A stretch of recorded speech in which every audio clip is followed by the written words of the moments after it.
The most pleasurable aspect of cooking for me is just going out into the garden, seeing what's growing and coming up with an idea of how to prepare it. My belief is, if you start with good ingredients, then you're 3/4 of the way to eating something delicious.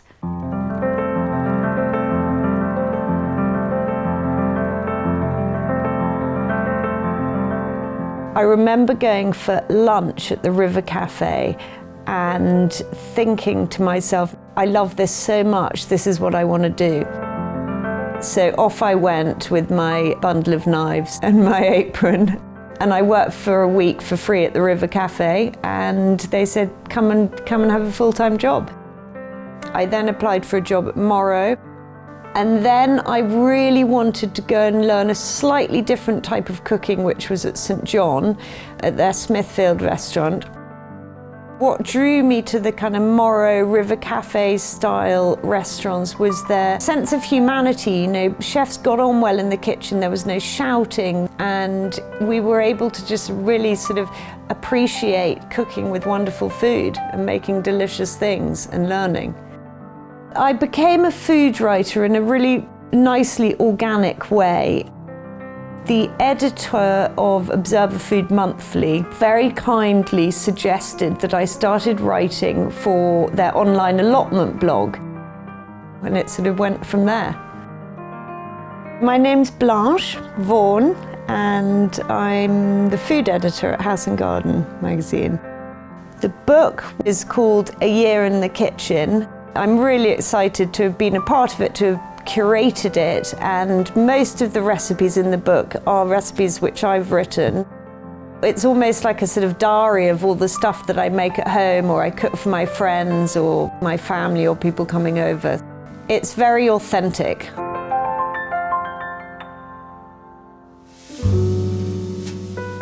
I live here with my husband, Hugo De Ferranti. I kept my maiden name for work purposes, but sometimes I call myself Blanche De Ferranti. Hugo bought this house about 25 years ago and then did quite a lot of work to it before he moved in. The main part of the house would have been very old and sort of gradually built onto over time.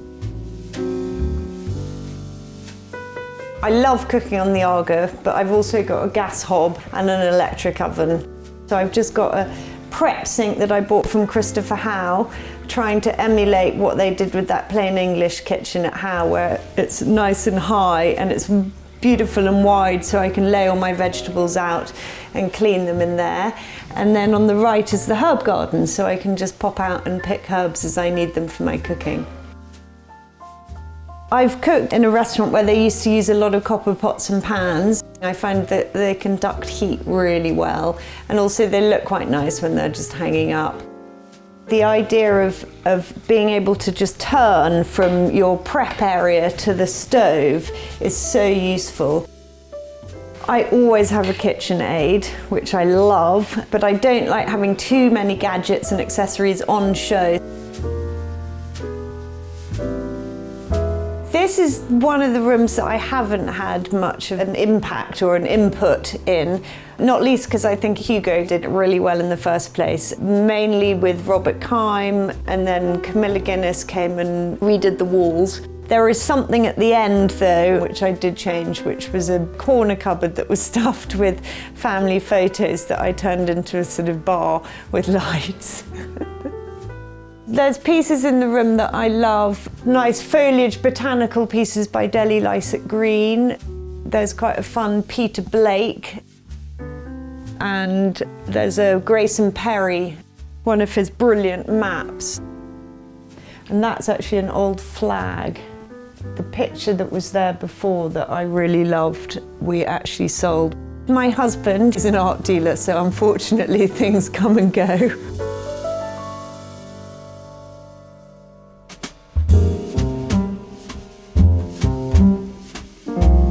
I love really informal entertaining with just a few friends gathered around and me doing the cooking while chatting and having a drink.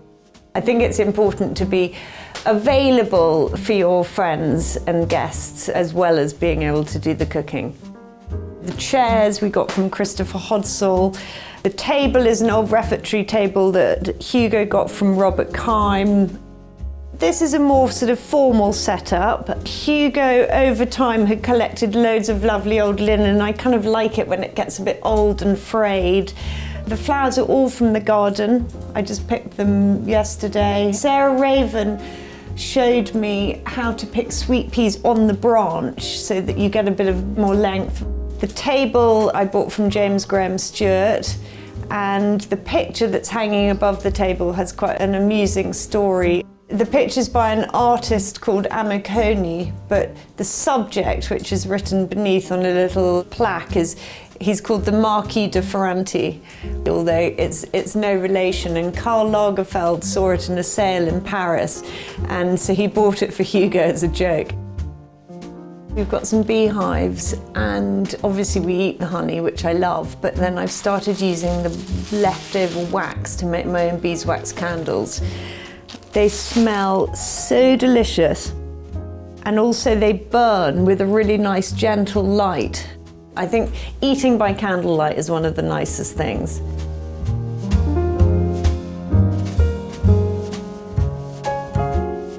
So this part of the house was sort of altered a bit by Hugo, and so he opened it up to have a light well, which has made a huge difference. It's just a lovely free-flowing space up here with all the rooms coming off it. There's two pieces up here by a great friend of Hugo's and mine called Sarah Graham. There's the coloured moth and the graphite, which fortunately Hugo let me bring into the house because it was something that I'd bought before we got married.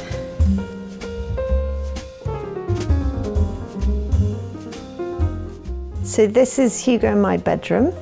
When I first came here, probably about 20 years ago, I immediately loved this area, and it really resonated with me because I'd grown up in very hilly valley landscape, and I loved how rural it still is here. I love our bed because it's really high. Also, Hugo's hung up quite a lot of the sort of older art in here, particularly the figurative work, and there's a couple of really sweet sort of family pictures which are appropriate to have in here. The fireplace is original. The bathroom next door I love. The bath has that marble surround and has lovely view out into the garden.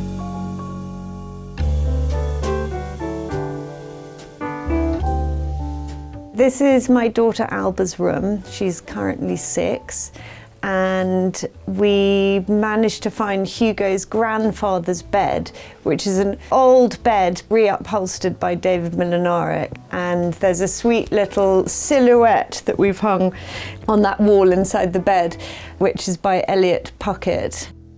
And there's also a little picture there, which is Hugo sleeping when he was a little boy. It's a sweet small room, and it's been nice to turn it into a room for a child.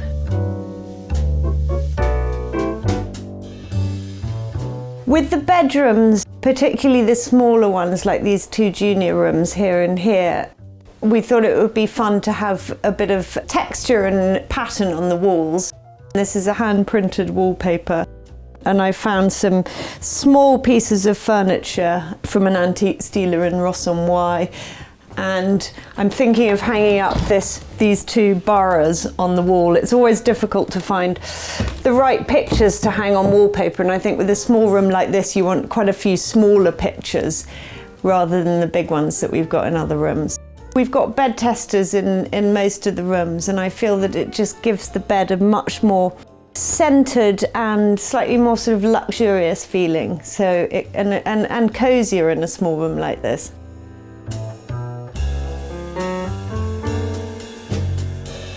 So the garden, when I moved here, the borders were as they were, but I wanted to make it feel like more of my own. So wonderful garden designer Catherine Fitzgerald came and has sort of replanned and redesigned all the borders.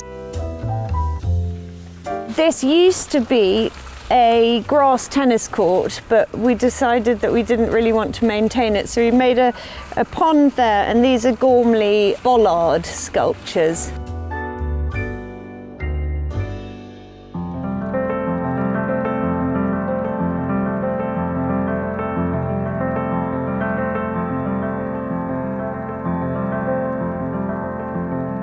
I really appreciate the sort of cyclical nature of the seasons, of ingredients popping up, appearing, delighting us for that short period of time, and then a new cast of characters coming in as the year continues. And I think that's what makes cooking interesting and inspiring, really.